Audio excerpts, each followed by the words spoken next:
everyone, it's Rhonda here from Nelson Soapery.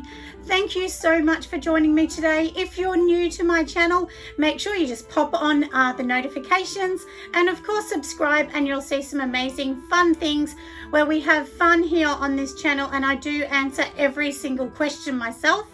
I don't have anyone else answering them. It's just me. I'm a one-woman show here.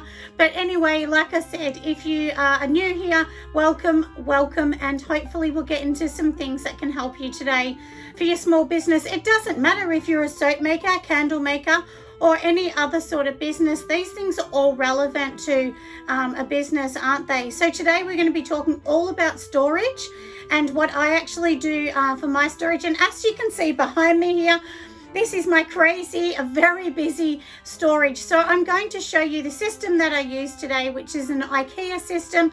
And of course that is an affordable system. I'm just an average person, so I have to always be looking at budgets and cost and of course cash flow. So what I do is use this Ikea system, and we'll get into that today. I'll tell you all about it, how I just keep adding to my system as well, because once you buy these, basically what you can do is just continuously add on with shelves and drawers and so on. So that's what I choose to use for me. But anyway, like I said, we'll talk all about this today, and you'll see me reorganizing all my shelves to make them beautiful. I haven't finished. You can probably see behind me there's a few gaps, mainly on this side. I've run out of shelves. I need to go back and probably get about another 10 or so. But you know, generally most people may not need to use as many, but I use as many as I can to try and eliminate me putting stuff all over the room. I'm trying my best to try and keep it as neat as I can, as easy as I can, and a system that works for when we get orders. It's just easy to grab them off the shelf, pack them up, and off we go. But anyway, stay tuned today and let's go and talk all about storage, the systems that I use that help me, of course. And just to let you know, I do not get paid by Ikea or anything else like that. This is just my own personal opinion and beliefs, and it's worked really well for me. So anyway, like I said, let's go and we'll have some fun. Well, we're finally in Ikea. We've made the long journey all the way down here. So from my house, it does take a good hour or so to get down here. This is in Springvale, Victoria. So because we're in Australia, and Victoria is the state that I'm in for anyone that's overseas and doesn't know exactly where it is. So Ikea is massive, as everybody knows, and it's a whirlwind of discovery in here. But let's go and grab the Billy Blue system that we need. So I just need 4 shelves today. I do actually already have the main shelving unit, so all I do is just buy additional shelves, and that way you can actually change the shelf to the size that you need, which is really handy. So I really suggest sticking to the Ikea Billy Blue cabinets. They're just so handy, and they really do the job. Everybody knows me from seeing my shelves. I get asked all the time about them, and it's really funny the amount of people that when I actually show a picture with my shelving in it, they say, I know you, I've seen you on YouTube, I've seen those shelves. So that's a little bit funny, but that's a really good price for Ikea as well. And like I said, you can keep going and changing it quite a lot, and that's what I really do love about these Billy Blue systems.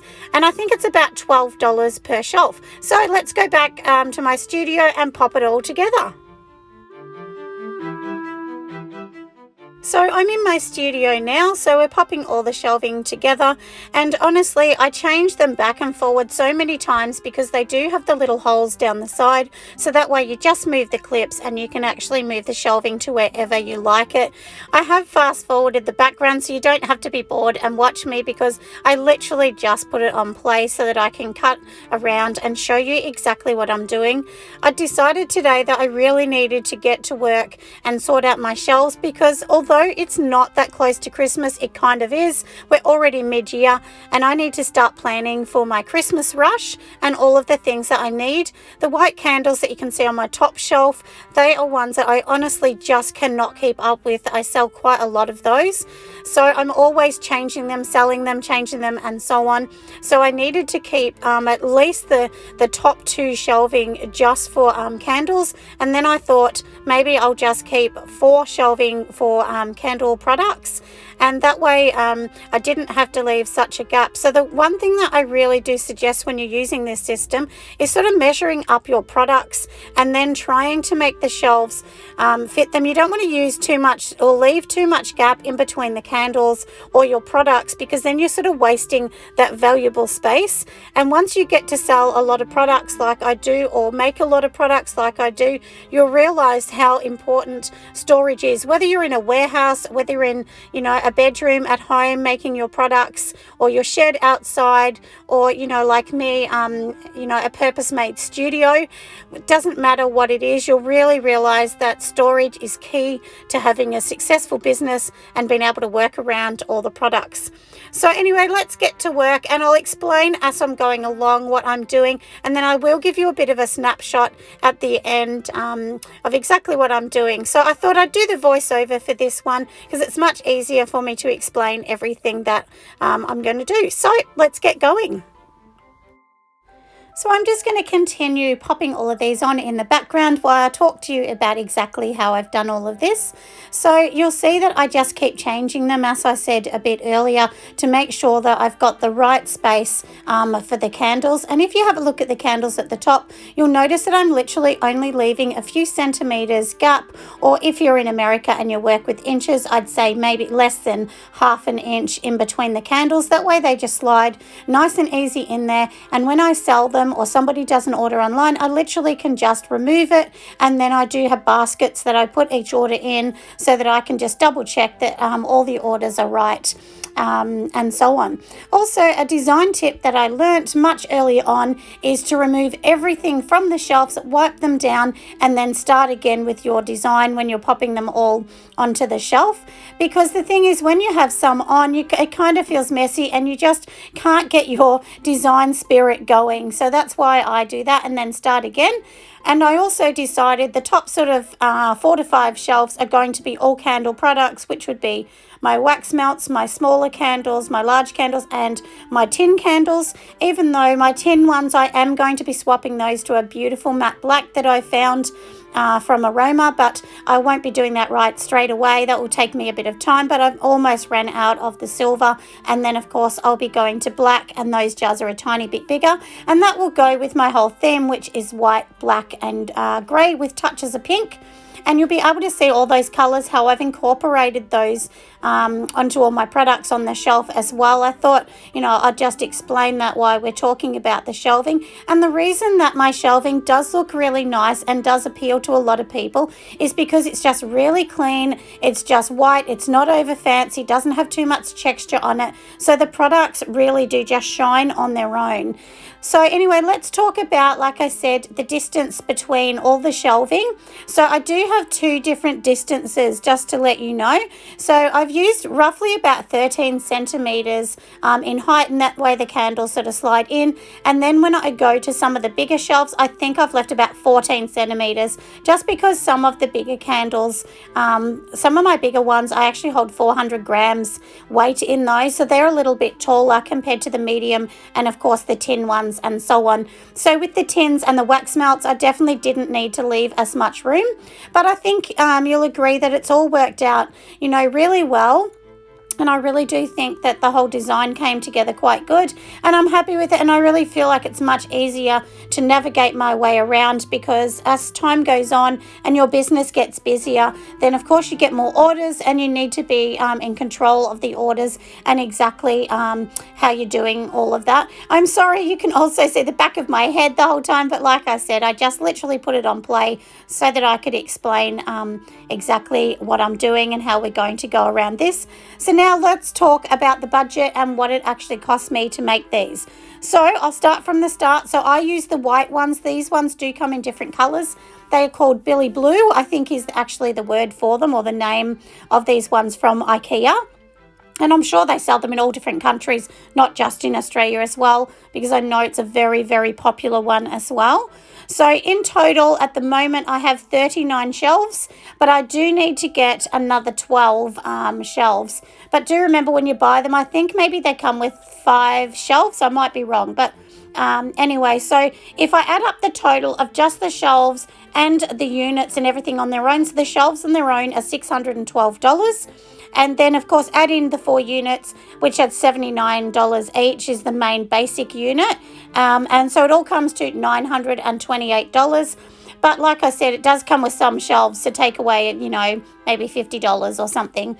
But anyway, that will give you a rough idea. So we'll say $1,000, you know, that's probably more clear, isn't it? So that's what it's cost. And then I don't know whether you can see, I will do it in my, at the end, I'll show you the top of it. My husband has actually made this really beautiful bulkhead that he actually just made out of plaster and wood, and then he's attached it to the top, which gives that really Hamptons sort of luxurious, beautiful feel that I really love and I wanted for all my products. So that's how he's done that, and then he's literally just encased these into the wall. So the shelf is sitting against a flat wall, and then at the top it does, like I said, have that beautiful bulkhead, and then I've just painted that in gloss white.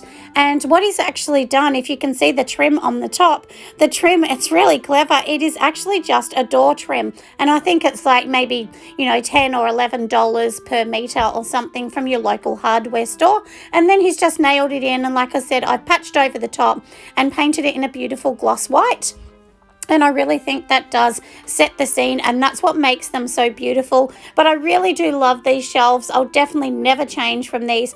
And when I eventually go into a store, I will definitely be keeping something similar to this in the store. You know, I might need to change it a little, but when I get to that stage, I will talk to a few designers. Obviously, like I said, I'm an interior designer, so I do have some friends in the industry, so I'll get some advice from them as well, which is always good because, you know, I don't know everything. This is just what works for me, and hopefully these kind of ideas can work for you too.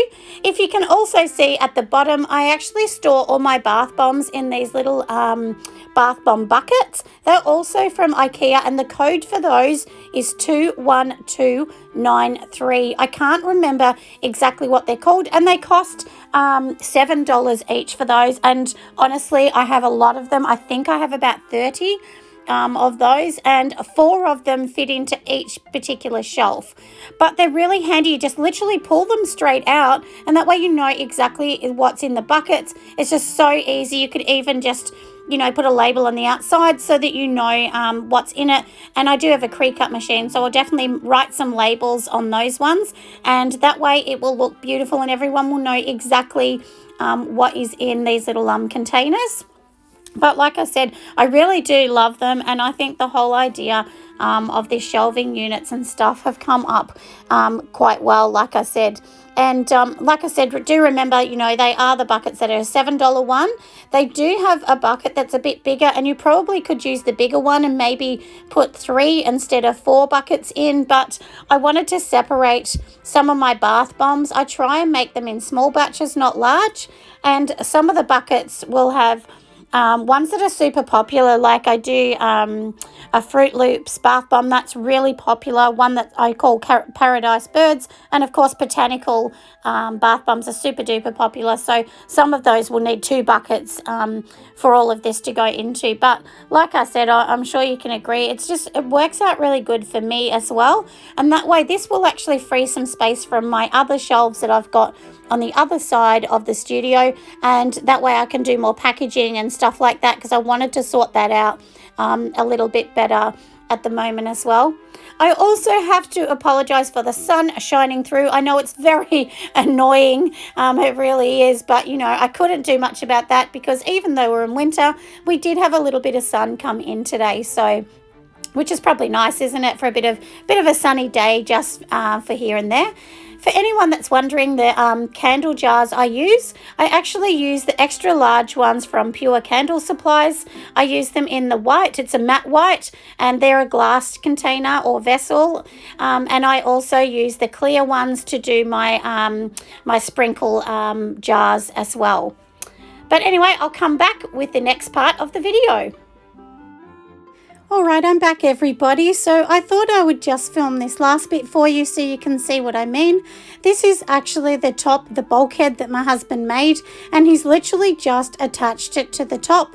All it is door trims and also a skirting. So the very top piece is actually a skirting turned upside down, and then the bottom piece is just a trim that goes around the door. So he's just cut it to the length that we needed, and then I've just painted it in a door trim in gloss white. I used actually Taubman's gloss white, so you don't need to add any colour to it. It comes just in that white, and it glides over beautifully, and it really does add to that look. And here at the bottom, I thought I'd just give you a bit of a show. These are the little boxes that I was talking about. They're the buckets from Ikea that are $5 each. And I've just labelled them, so the labelling that you can see on, all I've done is printed that on a clear, crystal clear label, which you just pop through your normal printer. You don't need a Cricut at all to do those ones. And then it just has an adhesive and stick it on to the buckets. And I've actually got that from Stanley Labels. And last but not least, I thought, look, I'll just give you a bit of a look of all my products sitting on the shelf looking absolutely beautiful. So now the test for me is to keep them like this, because it's really hard when I'm grabbing orders and constantly making and updating things. Anyway, hope you've loved my video, everyone, and I will see you on the next one.